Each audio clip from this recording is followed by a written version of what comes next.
Para Dani Márquez hoy, que lo tenemos presente. No tiene canal, pero están todos. Y también está en nuestros corazones. Gran amigo Dani ya. Un placer que te hayas venido a España para hacerte presente y también... Bueno, preséntate tú, por favor, un poco los estudios y arrancás ya con la charla. Sé que en el habla hispana, si me conocen más en Latinoamérica, yo soy el que hace la guitarra para Ir Landucci, digamos, ser el cantautor, digamos, que lo conocí por allá por 2016. Pero no voy a presentar eso porque no hay tiempo.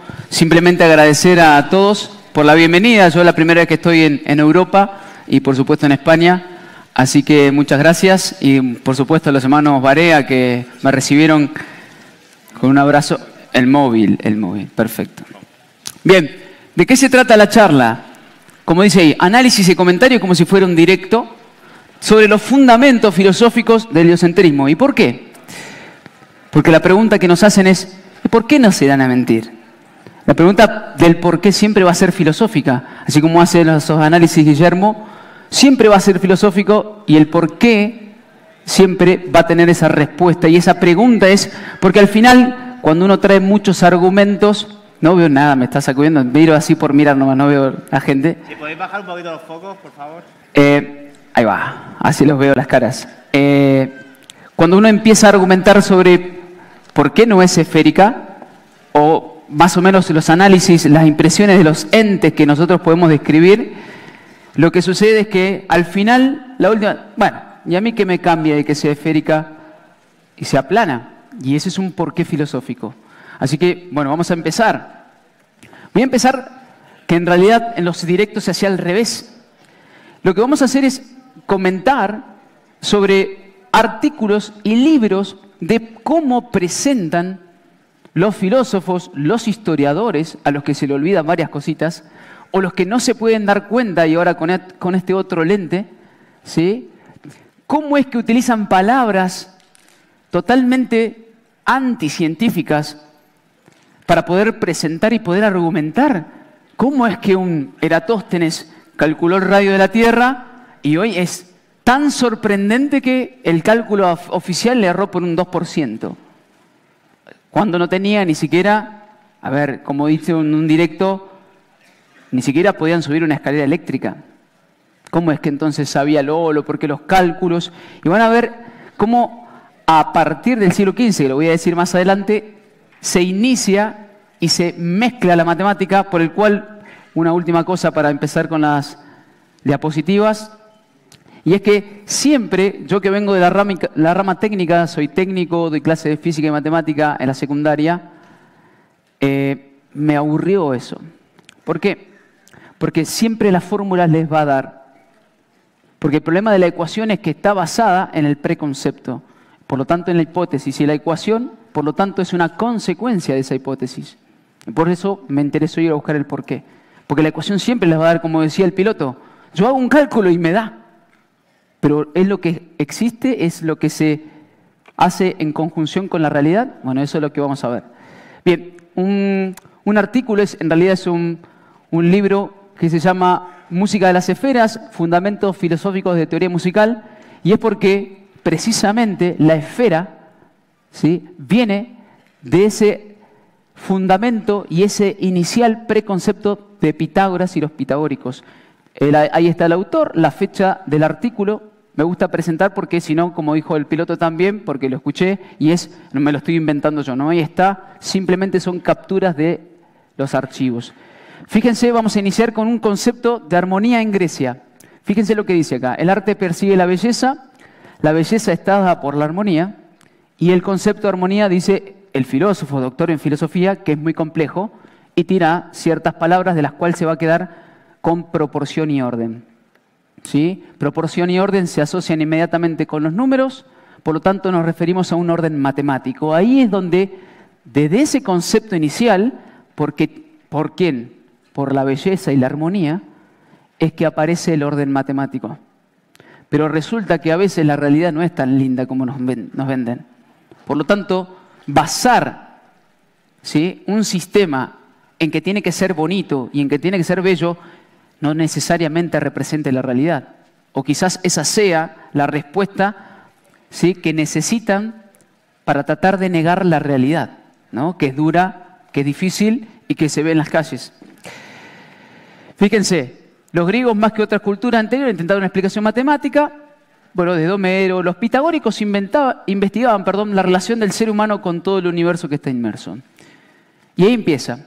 Armonía de las esferas. ¿Sí? Perseguía la belleza. La circunferencia era la mejor de las figuras y la esfera el mejor de los cuerpos. No quiero la respuesta de la pregunta. ¿Por qué? ¿Por qué no es el cubo? ¿Por qué no es el cuadrado? ¿Qué les pasa con los ángulos rectos? ¿Por qué, sí, para los pitagóricos el círculo es la mejor de las figuras y la esfera el mejor de los cuerpos? Eso es arbitrario totalmente. Por lo tanto, cuando yo pienso con una arbitrariedad y yo lo que quiero describir es la physis, del griego física, physis, naturaleza, me voy a volver aristotélico ahí y no tanto pitagórico y platónico, que tiene que ver más, como te dice, ¿no? Con ese amor platónico, bello, ideal, ¿sí? Fíjense, si son perfectos, deben ser bellos. Y si son bellos, deben estar en perfecta armonía. Tal armonía debe ser estudiada únicamente mediante la música. La música que producen los astros es la más bella que puede ser compuesta. El universo es un organismo vivo. ¿Cómo que la música, sí, que producen los astros es la más bella? Vuelvo a decir, están tratando un concepto, ¿sí? Metiendo un concepto y por lo tanto, ahora vamos a ver más adelante, ¿sí? Vamos primero a analizar quiénes eran los pitagóricos. ¿Quién era Pitágoras? Fíjense lo que hace, ¿sí? Este filósofo doctor en filosofía para citar a Pitágoras. Dice que no hay fuentes confiables de él, ni siquiera existió, algunos dicen. Otros lo consideraron un charlatán. Se le acusaba de hechicería. Dice, su legado subsistió a través de su escuela. ¿Y pitagorismo qué es? Voy a sacar el mouse de ahí, no sé si está. ¿Qué es el pitagorismo? Una sociedad secreta. Pero ¿cómo si no existen las sociedades secretas? Sos un conspiranoico, nos dicen. Sin embargo, van a ver que la raíz de todo el modelo está basado en una sociedad secreta. Y te lo dicen los propios filósofos. Pero ¿cómo encontramos esto? ¿Cómo puede ser que yo nunca me di cuenta de todo esto? Sigo porque son bastante largos. Ahora los pitagóricos. Pitágoras primero, según este filósofo, los pitagóricos se dividieron en dos grandes grupos. Los acumásticos, ritos religiosos y prácticas éticas, que creían en la terminación de las almas, y los matemáticos, ¿sí? Dice, ambos grupos acentúan la capacidad de reducir todas las cosas a sus características mensurables. ¿Sí? Lo próximo no lo voy a leer. Y acá vamos a entrar porque voy a ir directamente al cuello, así como quien dice. Fíjense quién eran los pitagóricos, los que plantearon el número sagrado, que se llama tetractits. ¿Y qué es el número sagrado? Eso que está ahí.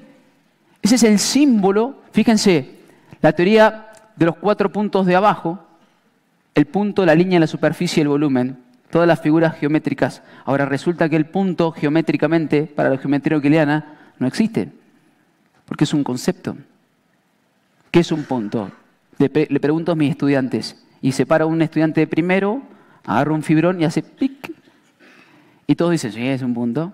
Y yo le digo, no, eso es un círculo con un radio muy pequeño. Y voy a agarrar lo más pequeño que pueda, y aunque yo le voy a meter un zoom y siempre va a ser un círculo. Porque el punto es un concepto. Solamente se utiliza para representar la ubicación y el orden, ¿sí?, de algo, de una cosa. Entonces, y por supuesto ni hablar de la línea recta que se define a través de una sucesión infinita de puntos, y ni hablar del plano que se define como una contención de puntos y líneas. Por lo tanto, todos esos 3 conceptos que son los básicos de la geometría euclidiana están definidos en conceptos, no existen. Lo mismo digo, venga un estudiante y márqueme una línea recta. ¿La marca? Yo le digo, no, eso es un rectángulo que tiene un lado así muy grande y un alto muy pequeño, pero sigue siendo un rectángulo. Y lo mismo un plano. Agarran una hoja y yo le digo, no, eso puede ser un prisma con un espesor muy pequeño, pero no es un plano. Entonces, fíjense, ¿y por qué me interesó poner esto? Porque hoy es 25. 1 más 3 más 5 más 7 más 9, que es, ¿sí?, la progresión de los impares, da 25. Y fíjense de qué me estás hablando ahí. Este es el tetractits. Porque ahí está Pitágoras, fíjense la cara, qué lindo que es. Muy bonito, ¿o no? Y fíjense, ¿qué es lo que está mordiéndose la cola? Es el uroboro. ¿Sí? ¿Y qué es el uroboro? ¿Es la serpiente? No. Cuidado con confundir, y digo, si alguno no tenía claro, eso no es una serpiente, es un dragón. Y la serpiente y el dragón, si alguno ha escuchado el directo, no son lo mismo. El dragón es el alado y tiene la cabeza de fuego. La serpiente no tira fuego por la boca. Se muerde la cola, ¿por qué? Porque todos estamos atrapados. ¿A quién? Al que dice ahí. Todo proviene del uno, decía Monseñor. Big Bang le llaman ellos, los científicos. Los religiosos le llamarán el Dios. Vuelve al uno, por el uno, hacia el uno. Y ahí abajo dice, de este modo todas las cosas han nacido por adaptación. Cuando dicen uno, uno, uno, ¿a qué se le viene a usted de la cabeza? Bueno, en la siguiente diapositiva está. Ese es el uno, al que ellos adoran. Y está bien, es su Dios. Ahora, el problema es que nos hacen adorar a ese Dios. El uno es ese muchacho que está ahí y dice, en Dios confiamos. Y perfecto, es el uno. Y es el único billete de los dólares que tiene ese número en grande, gigante. ¡Wow! Y ahí aparecen obviamente todos los símbolos, ¿no? El uno. Y ahora me voy a meter un poco con la parte esotérica, porque esto es esoterismo puro, por eso son una sociedad secreta. Recuerden la definición de exotérico, todo lo que está relacionado al que no es iniciado y que puede ser comprendido por todos. Esotérico, todo lo que está relacionado al iniciado y que puede ser comprendido por ellos únicamente. Entonces, fíjense, porque hablamos de qué, de armonía y de belleza, ¿a qué representa eso para lo que escucharon en el directo cuando hablamos de física cuántica? Ellos, los propios físicos, te dicen que está relacionado muy directamente con la Kabbalah o la Cábala. Y precisamente, sí, la Cábala, la belleza y la armonía, fíjense, belleza en el sefirot de la derecha, armonía en el sefirot de la izquierda, porque representan lo mismo, ¿sí? Que deberían de ser el centro del amarillo, ¿sí? Es el sexto sefirot. ¿Qué número? Qué lindo número ese. Es el sexto, se llama Tiferet y representa eso, la belleza. Y está conectado con todos. Y resulta que ahí, como ustedes ven, astrológicamente, ese es el Sol. ¿Y a quién adoramos nosotros? ¿Cómo se llama el sistema? Heliocéntrico. Adorar al Dios del Sol. No importa cómo se llame. ¿De dónde sos vos? Griego. ¿Cómo le llamás a tu Dios del Sol? Tal, perfecto. ¿De dónde sos vos? Romano. ¿Cómo le llamás a tu Dios Sol? Porque siempre gobierna Él. Entonces, esto es para hacer la introducción de dónde viene directamente a los bifes. Ellos nos están diciendo, nosotros adoramos al Dios uno y los estamos haciendo adorar a Él. Y van a ver más adelante a quién es ese El Gadú, que al parecer es el arquitecto del universo, el cual creó su sistema heliocéntrico con una perfecta armonía y belleza, de los cuales no puede hacer, al parecer, dos orejas iguales. Por eso me duele el zapato derecho ahora. Me duele porque o los zapatos son iguales o mis pies están distintos. Entonces, vamos a empezar con la armonía de las esferas. Este es otro, ¿sí?, archivo que lo voy a poner más acá, ¿sí?, que se trata de la armonía de las esferas. Fíjense, Pablo Espinosa lo escribe. Todo amante de la música sabe intuitivamente que está encarnada una cierta verdad, pero pocos llegan a ella hasta el punto de obedecer a esta intuición. Y estamos hablando de ciencia. ¿Cómo intuición? Yo intuyo que la Tierra es esférica. Bien, ahí hay una palabra interesante, intuición, que no tiene nada que ver con ciencia. Digo esto porque lo que nos exigen a nosotros es la verdad. Y la palabra intuición es asociada a la percepción de cada persona, según, obviamente, el sistema que está impuesto. Yo no voy a negar la intuición. Para mí es una voz, para mí es esa esencia que nos pregunta en nuestra eternidad, en el cual nos hacemos la pregunta del por qué nos han mentido. Entonces, fíjense, buscar la verdad por el camino de la música, dicen ellos. Casi todo el mundo, y fíjense que clave eso, porque la música de hoy está totalmente vulgar. Uno podrá estar de acuerdo con esa frase mía, pero para mí es vulgar. Y yo la escucho también a veces. Entonces, fíjense, casi todo el mundo acepta que la verdad corresponde a la ciencia, la religión o la filosofía, mientras que las artes, por vitales que sean para una vida humana en plenitud, son sin embargo asuntos de opinión y de gusto. Nuestros autores, por el contrario, aceptarían literalmente la afirmación atribuida a Beethoven. Y él dice, la música es una revelación más elevada que cualquier sabiduría o filosofía. En consecuencia, penetrar en los misterios de la música es prepararse para la iniciación en los misterios del hombre y del cosmos. O sea que yo, que no sé nada de música, El que más sabe acá es aparecer Cexc. El muchacho les puede explicar cómo es el sistema heliocéntrico, ya sabe todo lo que es el cosmos. Si él sabe, ¿es guitarrista o no? Porque eso es lo que nos está diciendo Beethoven y es lo que un filósofo para presentar la armonía de las esferas nos está explicando. No estoy diciendo que la música, a ver, me encanta la música, para el que me conoce soy DJ, el más bajo en trabajo dentro de la música, pero soy DJ, ¿sí? Sin embargo, estoy tratando de plantear por qué, cuáles son los argumentos de ellos y nos están hablando de armonía y de belleza y la belleza no tiene nada que ver con un experimento tangible que buscamos o que buscan. Yo no busco lo tangible y nosotros sabemos en este despertar que lo espiritual es verdadero.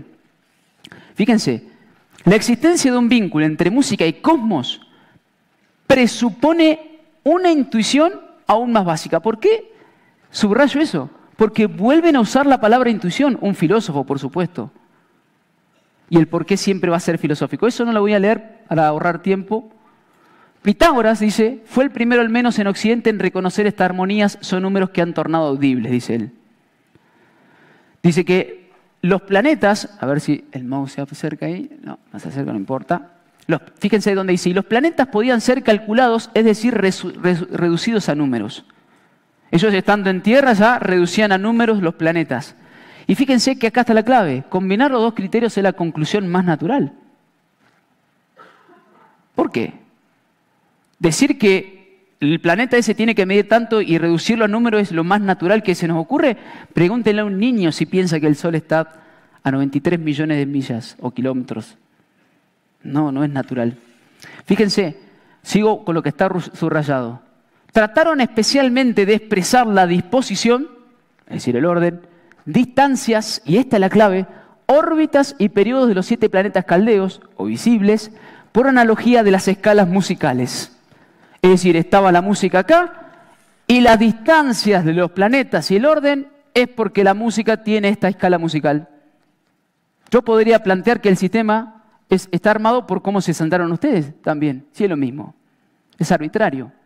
Entonces ahí está la clave y ahora vamos a ver por qué Eratóstenes supone que el Sol ya estaba lejos. ¿Cómo se ocurrió, no? Y si era pitagórico. Entonces ya él presuponía que el Sol estaba a una distancia por las escalas musicales, pero no porque lo sabía. Entonces esa es, ¿sí?, la clave de las distancias enormes que nos han brindado, nos han planteado. Ellos están diciendo que la música es la que imprime en el cosmos las distancias y el orden de los planetas. Totalmente arbitrario. Fíjense, la revolución cosmológica que siguió a Copérnico y Galileo le necesitaba una revisión de esa analogía. Como percibimos en los esfuerzos de Kepler, el tipo en vez de describir se esforzaba ¿a qué? A que eso, que se tenía que preservar la armonía cósmica cuando las esferas se organizaron en el sistema heliocéntrico.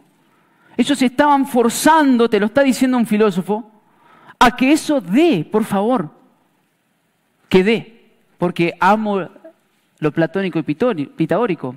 Fíjense, para Newton y Albertismo, por otra parte, la doctrina pitagórica, y si hablamos de doctrina, ¿qué se le viene inmediatamente a la cabeza? Una religión. Independientemente no hablo de religión, ¿sí? No estoy atacando la religión, estoy diciendo que es una religión porque es una doctrina, no es una descripción de la naturaleza, es una doctrina, te lo dicen ellos. Fíjense, de la teoría cósmica, lejos de ser un mito pintoresco, porque parecía que era así, era realmente la clave de una cosmología científicamente más precisa. Pero claro, eso lo va a decir un filósofo de hoy, teniendo ya el principio de autoridad instaurado en mí mismo, porque todo lo que hicieron es armar cálculos, armar ecuaciones para que eso dé. ¿Qué es lo que hizo Kepler? Trató de que eso cuadre. ¿Sí?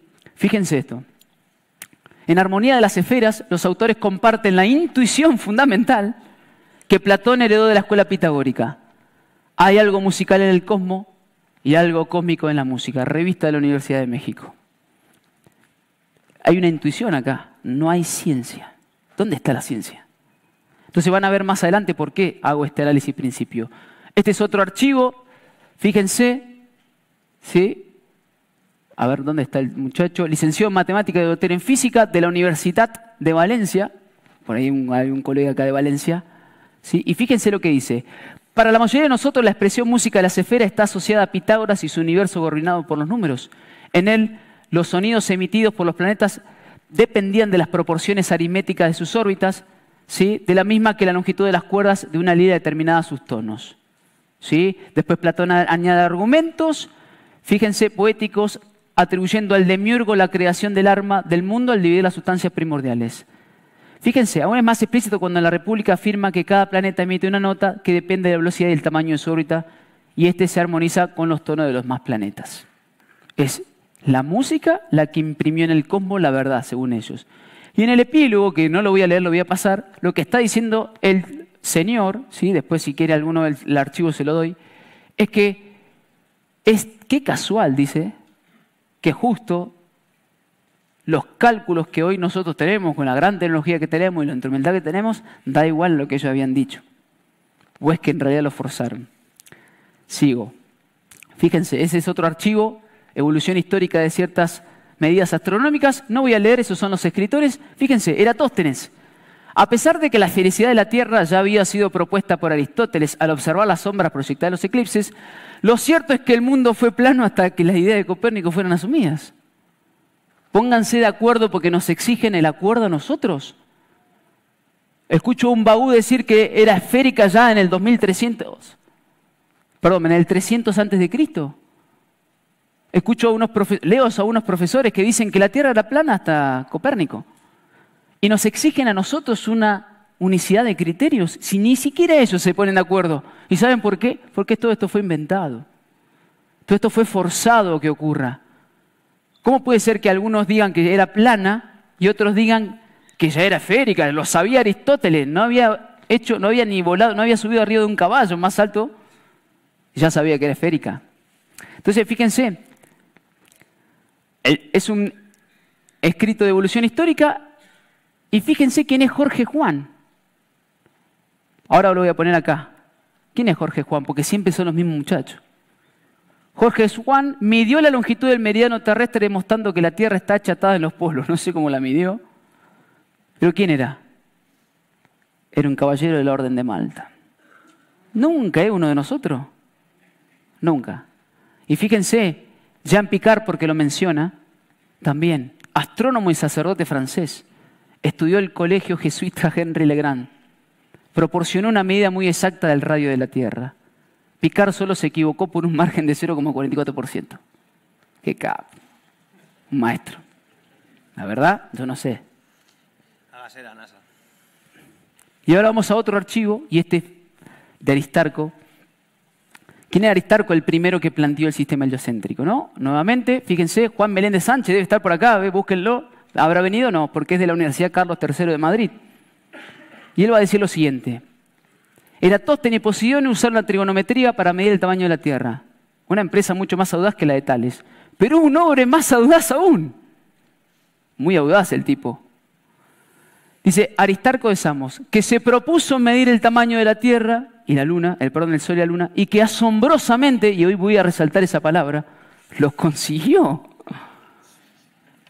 ¿Cómo asombrosamente? Claro, porque hoy con el cálculo da. Perfecto.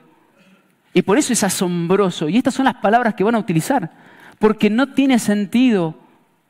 Porque no se puede concebir lo que están diciendo. Y abajo, fíjense.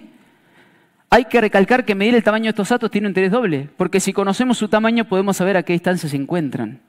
Eso también es arbitrario. Porque nos dicen que es el aparente. El ángulo, etcétera. ¿Sí? Eso totalmente es arbitrario. Fíjense, tamaño aparente nos da una idea de la distancia. Pero eso no ocurre cuando yo quiero medir algo que está acá en la Tierra. Y fíjense cómo sigue este archivo, ¿no? Fíjense, el ángulo que sostiene al Sol es prácticamente igual que el que sostiene la Luna. Podemos saberlo sin medirlo si analizamos los eclipses del Sol. Pero miren más abajo lo que subrayé. Naturalmente, dice el tipo, no hay ninguna razón para que el Sol y la Luna tengan el mismo tamaño aparente. Es solo, y fíjense, léanlo ustedes, es un extraordinario golpe de suerte para los astrónomos. Y acá yo cierro la compu y nos vamos todos. ¿Cómo puede ser que no sé? ¿Cómo puede ser que estén analizando de esta manera? ¿Cómo va a ser un golpe justo? Por favor. Pero ese es el análisis que hacen. Cuando nos preguntan, ¿y por qué la Tierra esférica? Porque se lo inventaron. Podemos hacer una primera aproximación sencilla, dice el tipo, sencilla. Si suponemos que el Sol está muy lejos, ¿por qué estás pensando que el Sol está lejos? Estás suponiendo. Después lo calculás y te da, y salió la NASA, entonces era verdad. Porque ahí siempre terminan todos. Es como, viste, todos los caminos conducen a Roma, toda la ciencia conduce a la NASA. No queda otra. Sus rayos llegan paralelos, dice. Y esto significa que el cono... Ahora, fíjense lo que dice abajo, en el párrafo de abajo. Esta suposición es muy sencilla, pero no es muy coherente. ¿Cómo va a decir eso el tipo? Yo no lo puedo creer. Sigue.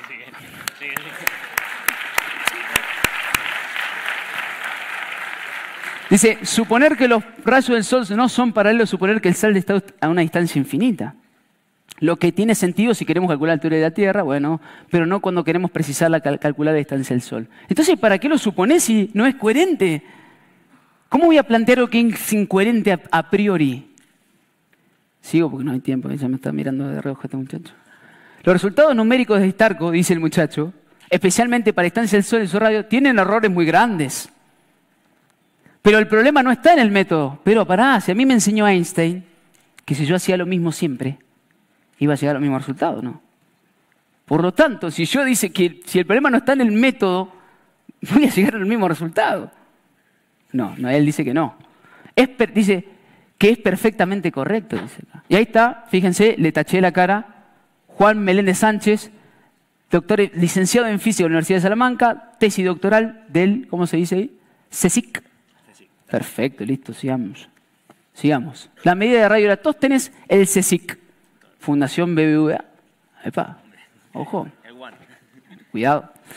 Fíjense la cara de Eratóstenes, que es muy buena foto esa. Lo que hay atrás que no se va a ver es un compás. Centro astrológico, wow, ni eso le borré, le hacemos publicidad. Fíjense esto, la aventura que vamos a relatar, yo por eso tengo a Jordi al lado, porque él relata muy bien los partidos de Fútbol Club. Porque lo vamos a relatar. Es una de las más apasionantes realizaciones del género humano. Su objetivo inicial fue determinar el tamaño del planeta. Para llevarla a cabo, solo fueron necesarios conocimiento, observación e imaginación, mi hermano. ¿Qué te pasa? Sigo. De los experimentos más bellos de la historia de la humanidad. Pero ¿cómo sabes? Nada, no tengo tiempo, discúlpenme. La importancia, dice acá, el mensaje que nos transmitieron aquellos primeros científicos. ¿Cómo va a decir científico si pensó, imaginó? La importancia de las matemáticas para comprender el mundo. Ahí meten a la matemática y ahora van a ver más adelante. Gracias a las matemáticas podemos saber lo que hay más allá de nuestra atmósfera. Sin ellas, todavía desconoceríamos el tamaño de la Tierra y creeríamos que la Luna se encuentra a unos pocos kilómetros. O sea, está acá, es verdad que está acá. Pero es por la matemática, ¿no?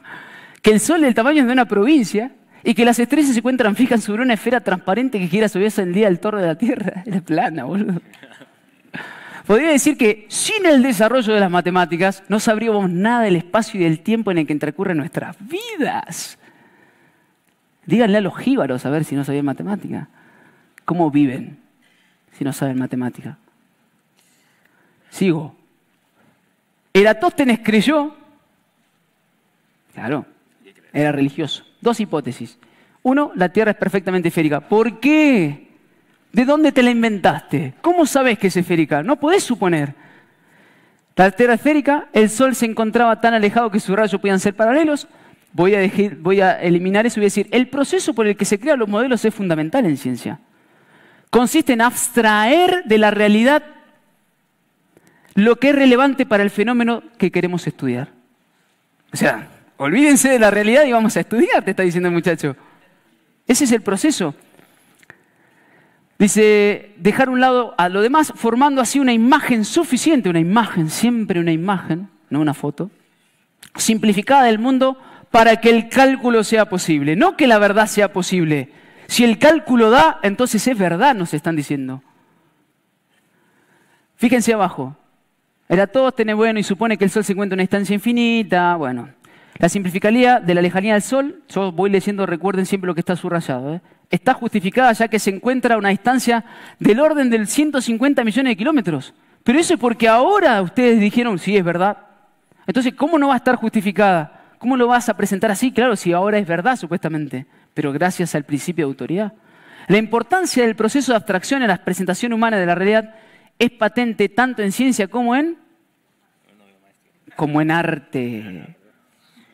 ¿Cómo? Andá a decirle a un Diego Bagú que él está tocando un piano mientras escribe un pizarrón. Andá a decirle eso. Fíjense, la primera palabra. Milagrosamente la medida de Eratóstenes resultó bastante aproximada. Vamos, sigamos.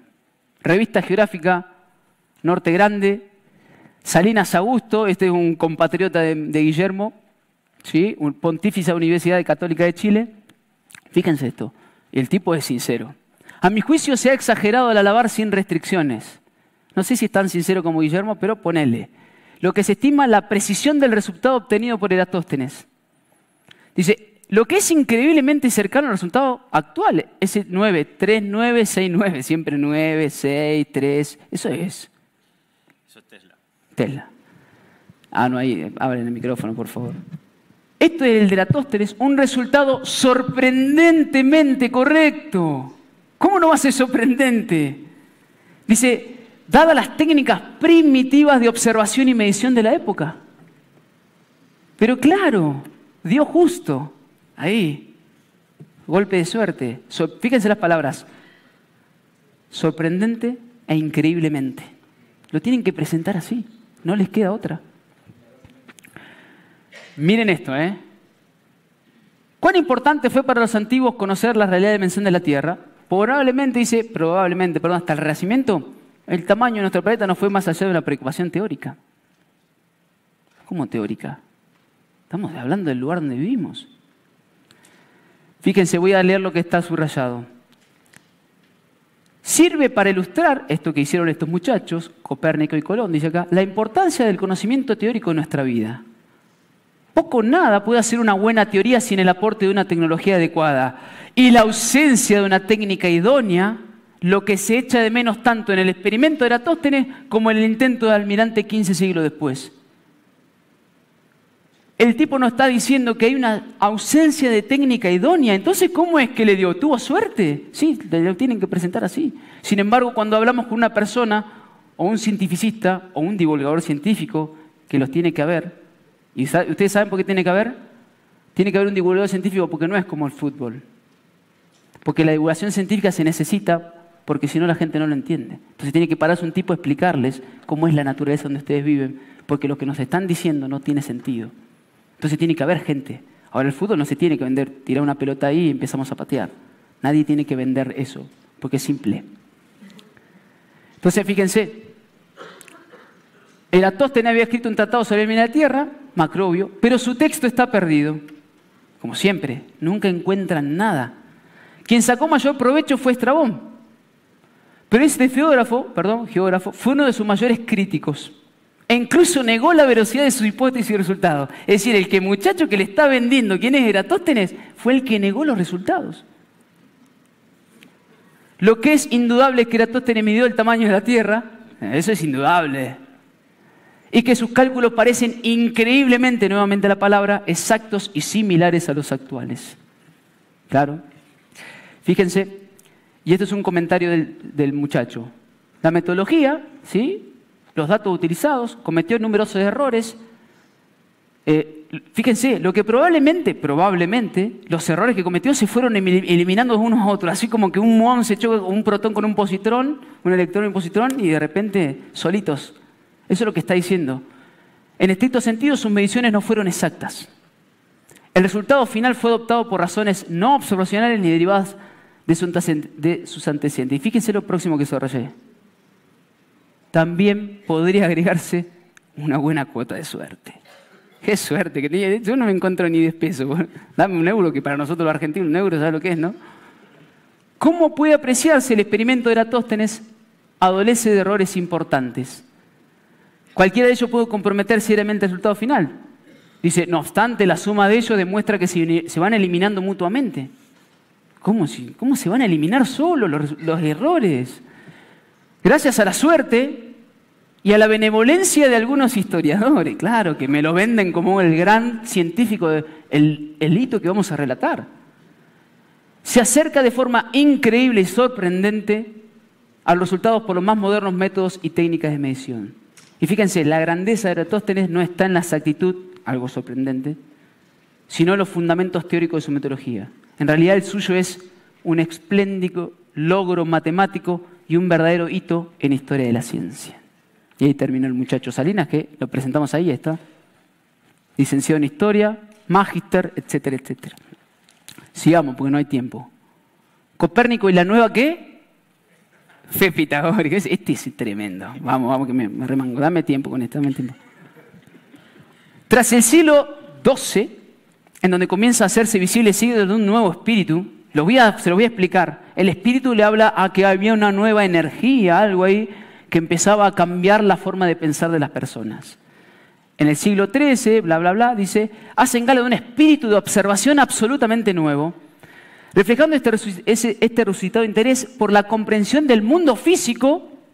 Los calculadores de Oxford, o sea, los matemáticos, incorporan las matemáticas a las físicas, matematizan las cualidades, promueven el álgebra y recurren al experimento imaginario para esclarecer conceptualmente los hechos. O sea que hasta el siglo XIII, señores, la matemática y la física, que es la naturaleza, no tenían nada que ver, según este escritor, según Benito de Bazar Gil, creo que es un español también. ¿Se entiende cuando a mí me dicen, no, pero si yo hice el cálculo y me dio?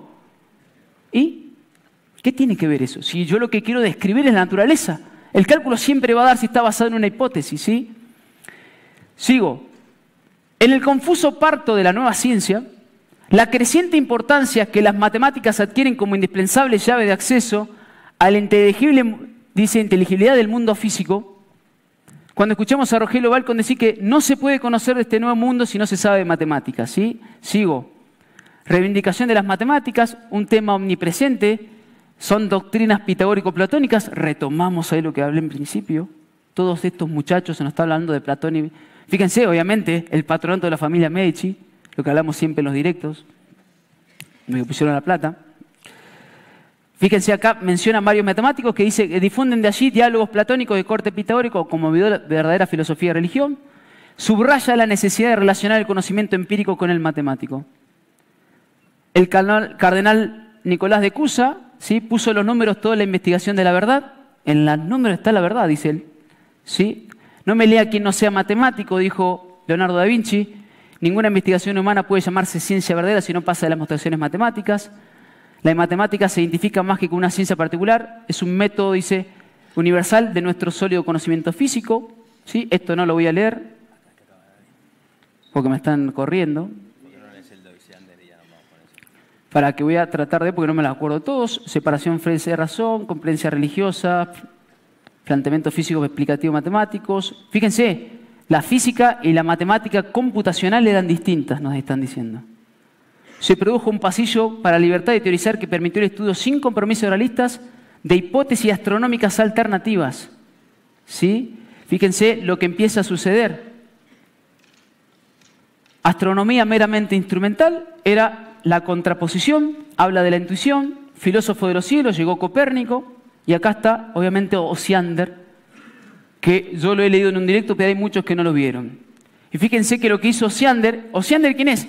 El que escribió el prólogo del libro de Copérnico. ¿Sí? Y dijo lo siguiente: no es necesario que estas hipótesis sean verdaderas, ni siquiera que sean verosímiles. Pero ofreciéndose varias hipótesis, el astrónomo tomará la que con mucho sea más fácil de comprender.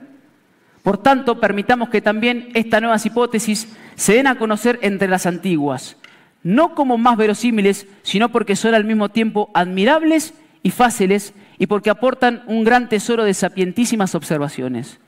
Y no esperen nadie, en lo que respecta a las hipótesis, algo cierto de la astronomía, Diego Bagú, pues no puede proporcionarlo, para que no salga de esta disciplina más estúpido de lo que entró, si no toma por verdad lo imaginado para otro uso. Anima esto, tenemos que acabar. Ya lo sé, voy por la mitad, pero bueno, espérame que yo quiero encontrar, ¿sí? Dame 3 minutos como los directos. Serán fácilmente aplicados, hipótesis, movimientos. ¿Qué hora es? ¿La 1? Cierre contenido. Pará, que yo quiero encontrar una que era tremenda. Esperá. Si no, lo termino acá. Esto es como cuando nos dicen, por ejemplo, que dos personas pueden estar en la playa y viendo el tránsito. Quiero encontrar que esas dos personas podrían ser perfectamente el Gran Wyoming y el otro chico de la sexta, de la 4, que no me sale, el Risto Mejide, que tanto le gusta bromear. Y entre ellos dicen, oye, mira, vamos a ver el tránsito de Venus por delante del Sol. A ver quién acierta el tamaño de Venus. ¿Por qué? Porque a partir de ahí tenemos que construir toda la unidad astronómica del cielo que nosotros podemos percibir. Oye, y uno tuvo razón. Este es el último. Fíjense lo que dice un filósofo, sí, políglota, dice que es español. Con el nuevo nacimiento de la ciencia moderna, se abandona la visión de creer entender las cosas. Y dice lo siguiente: la ciencia no pretende conocer la esencia, el verdadero fundamento de las cosas, lo realmente real, sino que tiene un fin mucho más limitado, pero al mismo tiempo mucho más pragmático y certero. Lo que se propone es describir de la manera más fiel posible los procesos que tienen lugar en la naturaleza. Hay un pacto entre la filosofía y la astronomía en virtud de la cual ésta habrá de preferir las hipótesis más adecuadas y cómodas, ¿para qué? Para el cálculo, mientras que aquella que se aproxima más a la verdad. Por lo demás, las hipótesis de la astronomía no deberán prejuzgar la verdad de las cosas, ni los principios de la filosofía podrán apartarse de los fenómenos astronómicos. Muchas gracias, Dani.